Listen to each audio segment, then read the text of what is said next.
Good day and welcome back, dear attendees.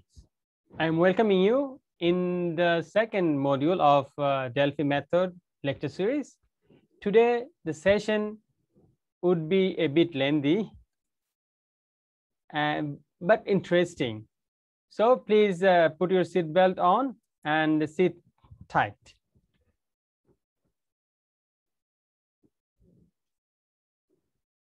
Today and onward, we will be learning how to do Delphi study. And before digging deeper on the design and process of this powerful research method, let's recap module 1, where we learned Delphi's history, characteristics, dissimilarities with other methods, and considering areas while designing the study. In module 1, we specifically noted the 5 major characteristics of Delphi technique and some related considerations. 5 major characteristics include expert panels, iterative process, control feedback, anonymity of Delphi participants, and statistical aggregation of group response. In summary, expert panels are constituted with selected domain experts who agreed to participate in the research through multiple iterations and feedbacks. They are confirmed to express their opinions anonymously without any pressure. Stability, agreement, and consensus are defined and differentiated to determine if agreement exists or as a stopping guideline of the survey.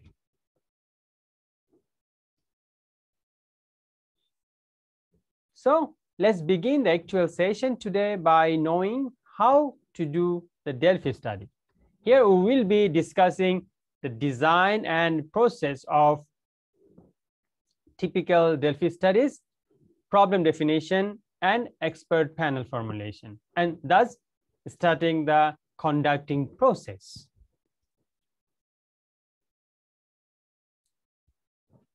So, design and process of typical Delphi studies. As in all applied research, particular attention must be paid to the detailed planning and then effective execution of this study. This section sheds lights on 3 key planning and execution activities for a Delphi study, namely problem definition, panel formulation, including selection and panel size, and Delphi rounds. We will check them in the next individually.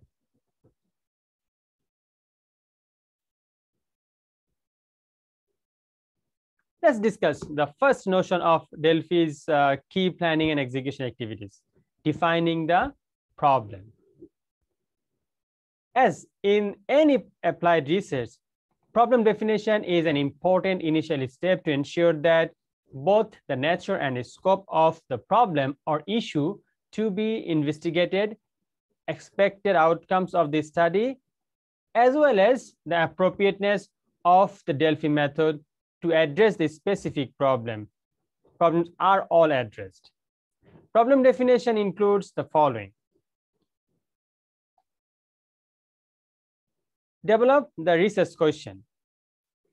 The research question is derived by a number of ways. For example, it might be co-developed by the students with the help of the supervisor, or the researcher's own industry experience often contributes to his interest in the research area. A review of the literature is also conducted, among other things, to determine if a theoretical gap exists. Completing a pilot study can also help determining the research question relevant to the industry or the investigation. Some supervisors strongly favor applying such a technique rather than theoretical research. Design the research. After developing a feasible research question, we begin designing the research from a macro to a micro perspective. Typically, different research methods, both qualitative and quantitative, are reviewed, and after considering the pros and cons of each, the most promising methods are selected to help answering the research question. And finally, research sample. Selecting research participants is a critical component of Delphi research, since it is their expert opinions upon which the output of the Delphi is based. Since expert opinion is sought, a purposive sample is necessary where people are selected not to represent the general population rather than expert ability to answer the research questions.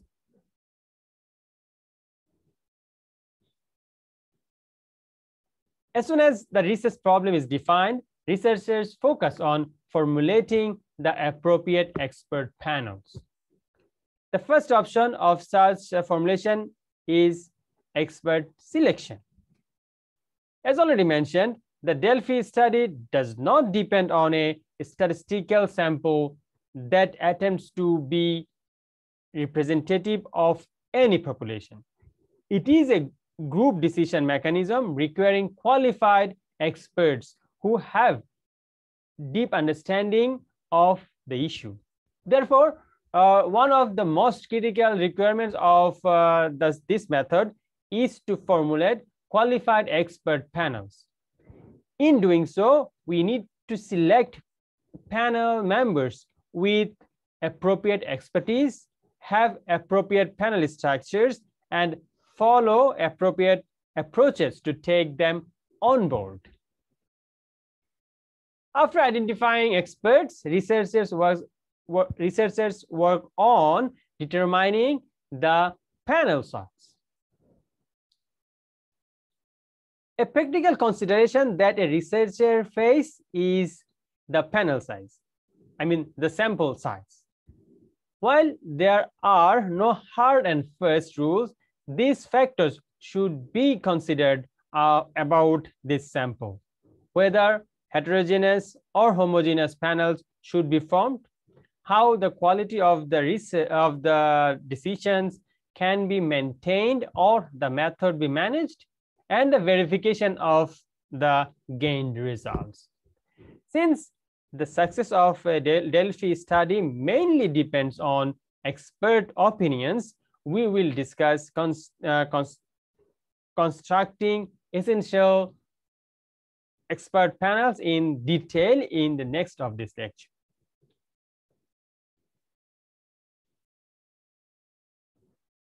The first issue in the expert selection process is defining the term expertise. There are 4 requirements for expertise: knowledge and experience with the issue under investigation, capacity and willingness to participate, sufficient time to participate in the Delphi, and effective communication skills. Commitment to participate in a multi-round Delphi can be inferred by the round-by-round response rate. It is our experience that those true experts in the field have great insight, but unfortunately, they are often very busy and may not be able to participate fully. Engaging, concise, and well-written questions can often entice their participation.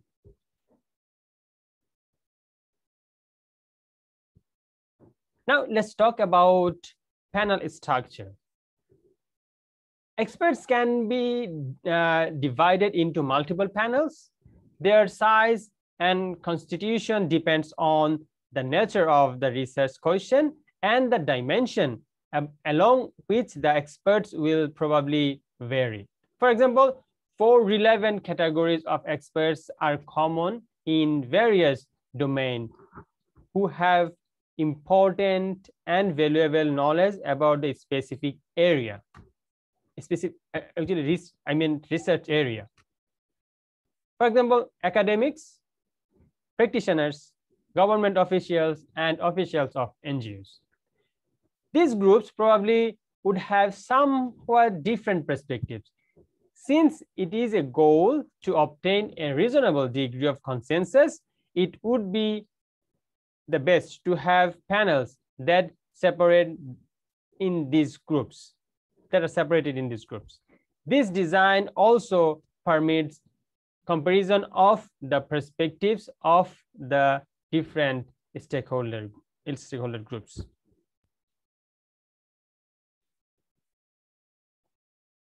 For identifying the experts, a multi-step iterative approach can be used. Such a 5-step selection process will ensure the identification and invitation of the most qualified experts available. However, please remember that this is not the only approach to do the similar task. You may discover some other approaches in the literature. I'm just presenting here the convincing ones.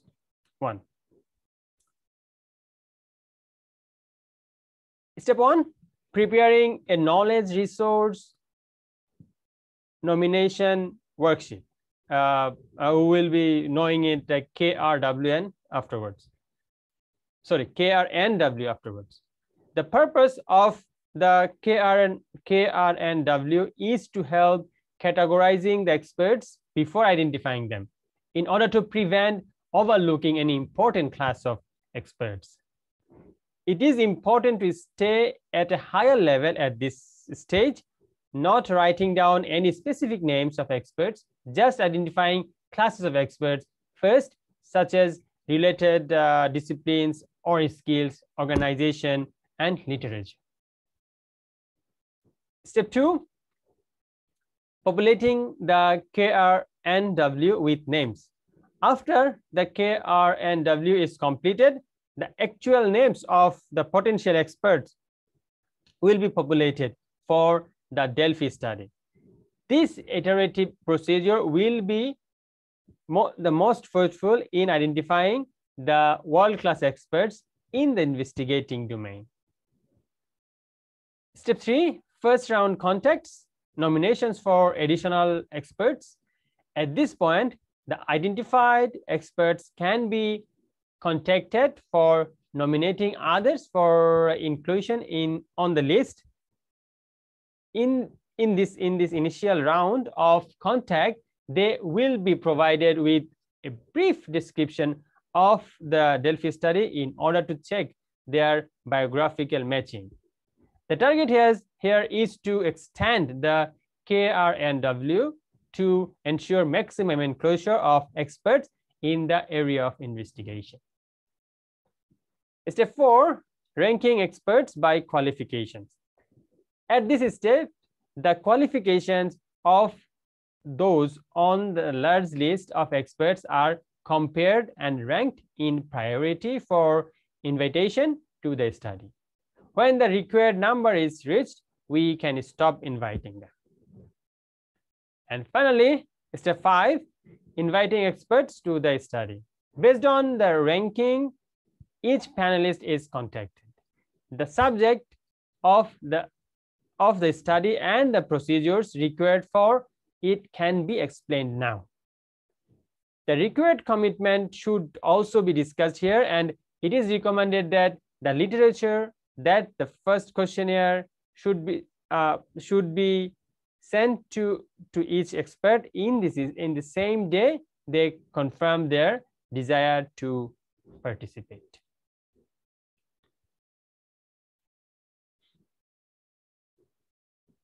So we have already discussed about the structure of the Delphi panel, but how about its size?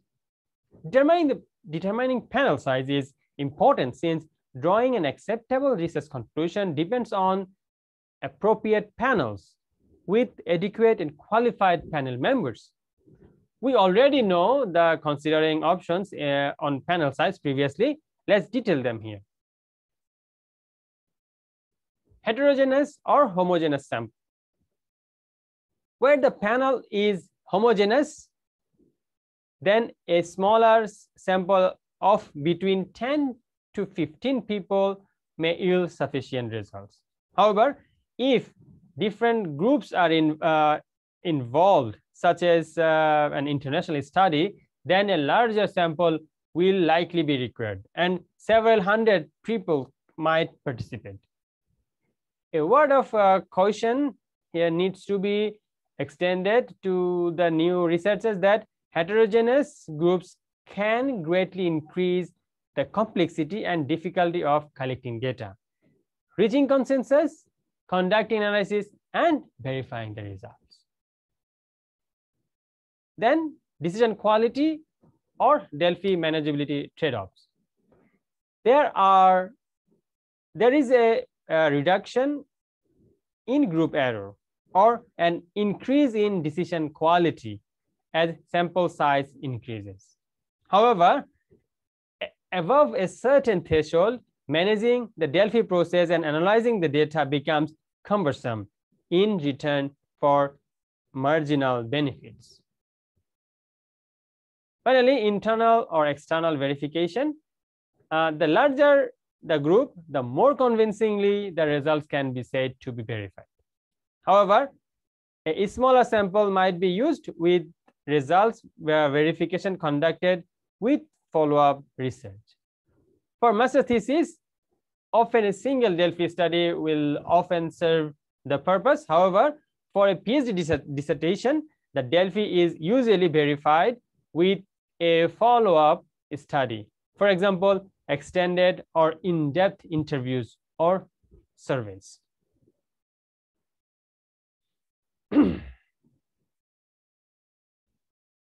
Now, understanding the Delphi rounds is the last topic for today's discussion. Although getting familiarized with it today, we will get back to this topic in Module 4 to discuss identifying subsequent rounds and stopping further rounds.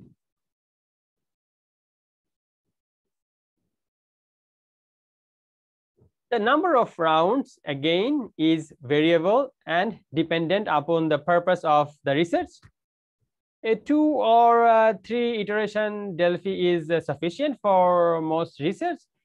If group consensus is desirable and the sample is heterogeneous, then 3 or more rounds may be required. However, if the goal is to understand the research distinctions, which is a goal in qualitative research, and the sample is homogeneous, then fewer than 3 rounds may be sufficient to reach consensus, gain theoretical saturation, or uncover sufficient information. It is important to note here that the increased number of rounds also increases the effort required by the Delphi participants, which often leads towards falling in the response rate. Then round 1 can be used for addressing broad issues with the aim of using successive rounds to discuss to focus on specific key issues that emerge from earlier rounds. This is known as a funneling effect. This moves systematically from the general or global to the specific. And finally, although the Delphi method as originally developed gathered quantitative data for statistical analysis, it is recommended that qualitative methods be considered to be complement the quantitative data. This is it from me for Module 2. So by now we know not only the history of the Delphi method and its main characteristics, but also how to conduct the Delphi study. We actually started on doing this, the process of doing Delphi study. We had a detailed discussion on problem definition, panel formulation, and Delphi rounding today. Though, as I said, we will be having more content on Delphi rounding in later module. We will be discussing and learning the notion of data collection in Delphi study in the next module. So thank you very much for your kind attention. I am looking forward to get you in the next lecture.